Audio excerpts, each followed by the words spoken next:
actually going way back, all the way to 1840, and a U.S. presidential election that, well, it gives us a surprisingly early, maybe even a bit of an unsettling look at that exact question. It's quite striking, isn't it, how those old anxieties and, frankly, the campaign strategies keep echoing today. Yeah.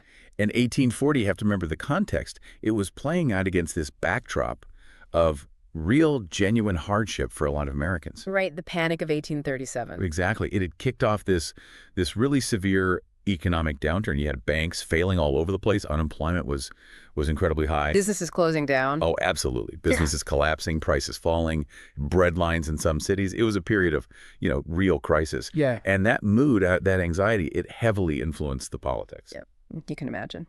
And smack dab in the middle of all that was the incumbent president, Martin Van Buren, a Democrat. Yep. He'd been vice president under Andrew Jackson, who was hugely popular. Great old hickory. But Van Buren, well, the economic mess really stuck to him. Fairly or unfairly, people started calling him, well, Martin Van Ruin. Ouch. That's blunt. It is. They blamed him, or at least his party, for the ongoing crisis, the lack of decisive action, maybe. And interestingly, for that 1840 run, he didn't even have a vice presidential nominee on the ticket with him. Okay. So who was challenging him? That was the Whig Party. They were still relatively new on the scene, formed largely as an opposition force to Jackson and the Democrats. Okay. And they put their hopes on William Henry Harrison. He was known primarily as a military guy, a war hero. From the War of 1812, right? Tippecanoe. That's the one. Victory at the Battle of Tippecanoe. That was his big claim to fame. He was 67 at the time. Okay. And often described as reserved. But here's the twist we'll get into. Yeah. He actually came from quite a wealthy, sort of aristocratic Virginia background. Ah, okay. Not exactly a log cabin origin story then. Not initially, no. But the campaign worked on that. And to balance the ticket and try to pull in Southern voters, especially those uneasy with the Democrats, they picked John Tyler as the vice presidential candidate. And Tyler was from Virginia? Yes, and importantly, a former Democrat himself. So it looked like a strategic move to broaden their appeal. And that pairing gave us probably one of the most famous campaign slogans ever. It really is memorable. Tippecanoe and Tyler too. Catchy, rhythmic, tells a story. Hey, brilliant marketing, really. It absolutely is. Right. So you've got Van Buren kind of bogged down by the economy, seen as maybe ineffective. Dan Ruin. Right. And then Harrison presented as this war hero, this figurehead for change, alongside Tyler. So our mission here, it isn't just, a history lesson. No. We want to dig into how this election, 1840, really became a kind of turning point, a major shift in how American political campaigns were run. And how those changes, the focus on image, on spectacle, still resonate so strongly in our elections today. It's fascinating. It really is. So where do we start with this campaign? What made it so different? Well, the big thing historians point to is that 1840 is often seen as, like, the dawn of the modern political campaign. Modern? How so? Before this, campaigns were often much more subdued. Candidates didn't always campaign directly. There was less direct engagement with the mass public. 1840 just blew that wide open. Okay. And it was the Whigs leading this charge. Oh, absolutely. They were masters, really innovators in this new game of public spectacle, of branding, of image building. So tell me about this image they built for Harrison. You mentioned he wasn't exactly Mr. Log Cabin. Right, that's the core of it. They successfully and quite deliberately crafted this image of Harrison as this humble, down-to-earth guy, living in a log cabin, drinking hard cider. A real man of the people. Even though the reality was elite education, wealthy family. Completely. But, facts seemed almost secondary to the narrative, to the feeling they wanted to create. Wow. So how did they sell that? What were the tactics? It was all about visibility and emotion. Think huge, massive rallies, bigger than anything seen before. Parades. And get this. Yeah. They literally built log cabins, put them on wagons, and rolled them through towns. Seriously. Rolling log cabins. Yep, bringing the symbol directly to the people. And they handed out hard cider at these events, the drink of the common man. Okay, right? I see the connection. And then there was all the merchandise. Campaign buttons, ribbons, banners, even things like commemorative plates and cups with Harrison's image or the log cabin motif. It was visual, it was catchy, it was everywhere. It sounds incredibly organized and, well, modern in its approach to branding. Exactly. It was a deliberate strategy to create an emotional bond, to make people feel connected to Harrison, the symbol, even if they knew little about his actual policies. And what's maybe even more incredible is how they managed to portray Van Buren. Ah, yes. The flip side of the coin. Because Van Buren, unlike Harrison, actually did come from more modest beginnings, right? He did. His background was much less privileged than Harrison's. But the Whigs.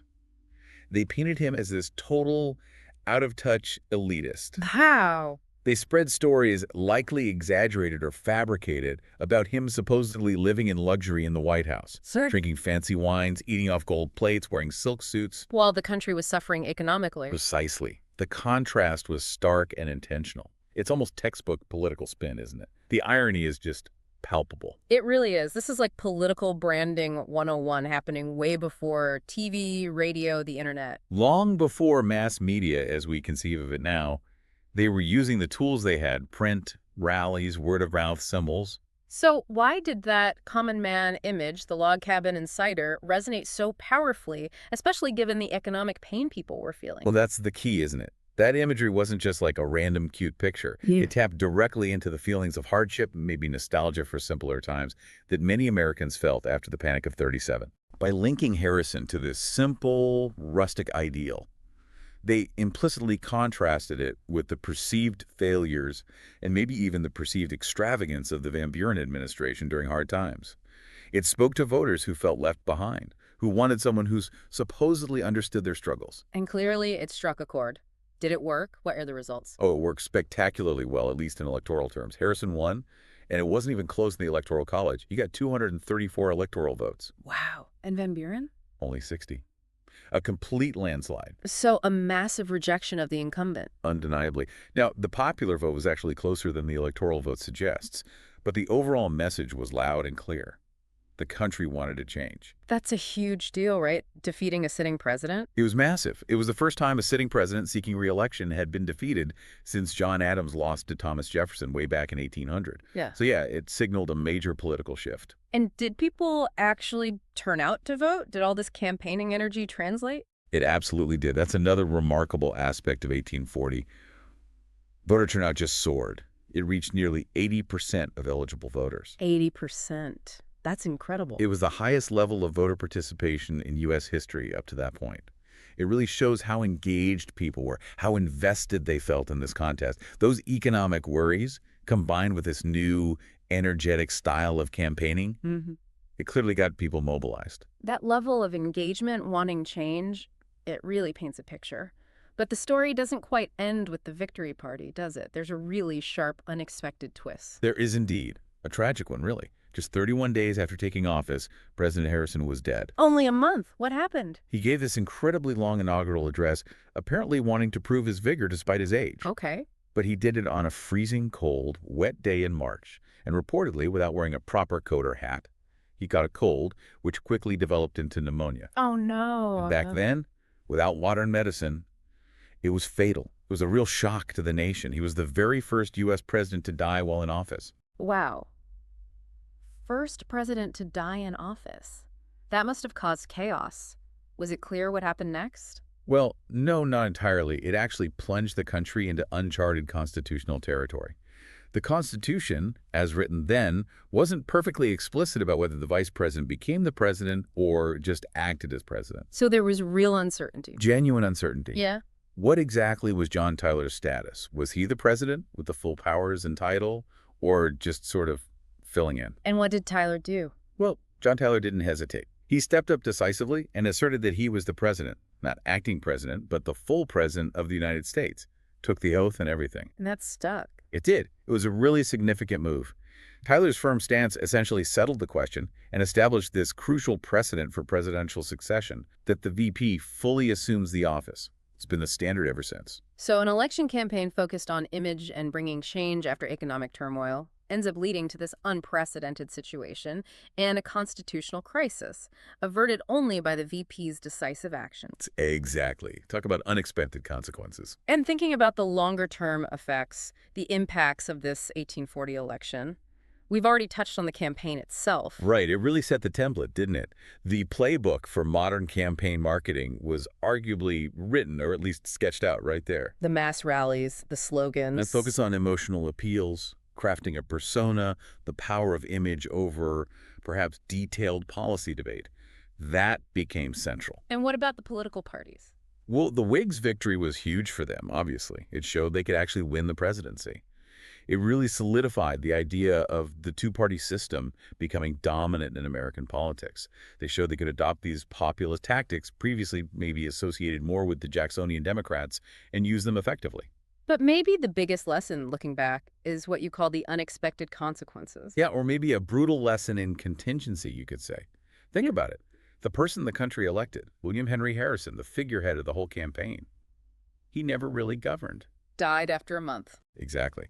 And the guy who did become president, John Tyler, the one brought in to supposedly unify the ticket and appeal to Southerners. He ended up clashing with the party that put him there, right? Completely. Tyler was fundamentally at odds with the main Whig agenda, things like reestablishing a national bank. He vetoed key Whig legislation repeatedly. So the party leaders must have been furious. Furious is an understatement. It got so bad that the Whigs, the very party that got him elected vice president, ended up formally expelling him from the party while he was still president. Expelled their own president. Wow. Yeah. So the election that was meant to bring stability and a clear direction after the Van Ruin years, ironically ended up creating this entirely different kind of political chaos and infighting at the very top. It's just incredible. The plan goes completely off the rails because things nobody could have predicted. It really drives home how unpredictable politics can be. Voters thought they were choosing Harrison and the Whig platform, but events took over. Okay, so let's try and wrap this up.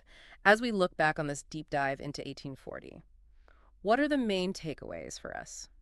Well, a few things really stand out, I think. First, it was absolutely pivotal for campaign tactics that focus on image, slogans, rallies, emotional connection that really took hold. Right, the birth of modern campaigning in many ways. Second, it cemented the power of the two-party system, showing the Whigs could effectively challenge and beat the Democrats using these new, more populist methods. And third, That stark reminder about unpredictability, the unforeseen consequences, Harrison's death, Tyler's presidency, the break with his own party. It shows how easily political plans can be upended. yeah, the contingency factor. And going back to that question we started with, policy or persona, what does 1840 tell us? I think it offers a really powerful, maybe one of the earliest clear case studies. You had a major economic crisis, a very real policy issue impacting millions.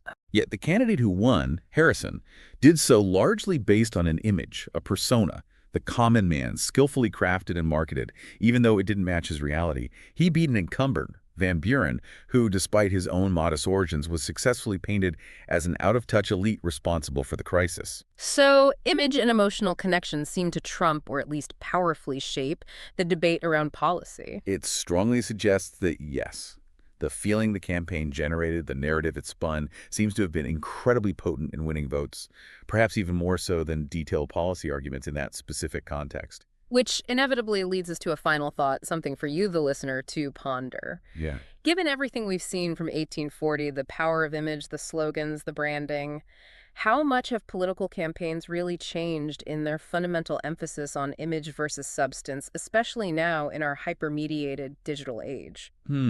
That's a great question. Have the tools changed more than the underlying game?